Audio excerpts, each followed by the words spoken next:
To shed more light on it, Mustafa Fetouri is an academic and journalist, and he joins us now from Paris. Good to speak to you, Mustafa. So can you tell us the latest, what is happening in Libya? As to right now, Haftar has met with Egypt's President Sisi. Why is this meeting important?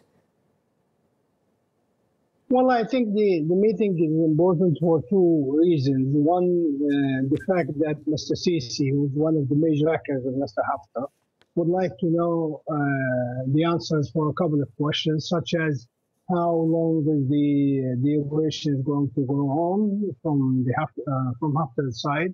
What does Haftar really expect, and what's going on the ground? First thing. The second thing is that Haftar is more likely to ask for supplies, including armament and probably some intelligence information in the front lines. As per your question on the front lines, what's going on the ground in Libya, it's quite unclear what's happening really. But the main thing is that most of the positions the Haftar forces have gained so far, they are still managing to keep them, especially the disused Tripoli International Airport, which is of course very important, very critical location in terms of military on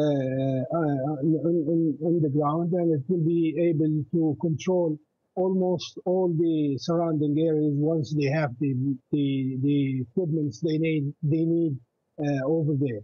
The only worry is actually the increased use. Could Haftar's support increase? Could Haftar's support increase and eventually get the backing of the international community, Mustafa? Well, it will be quite some time before the international community comes out and back Mr. Haftar openly. But what we have seen over the last 10 days or so is that the international community per se is they are actually saying to Haftar, we don't have problem with what you are doing as long as you do it quickly and with minimum civilian casualties and minimum destruction to properties and government buildings and so on and so forth. And we know today, especially yesterday and today, even the UN mission in Libya, headed by Ghassan Salama, who's supposed to be working in the roadmap for the country, increasingly they are calling for all parties to respect the international law instead of condemning this side or that side, or instead of blaming that side or this side, also instead of trying to negotiate some kind of a ceasefire.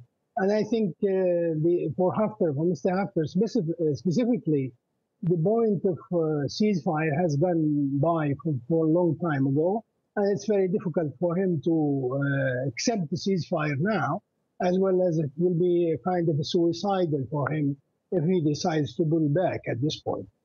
Well, we have to wrap it up here. Thank you very much for your input, Mustafa Fetouri.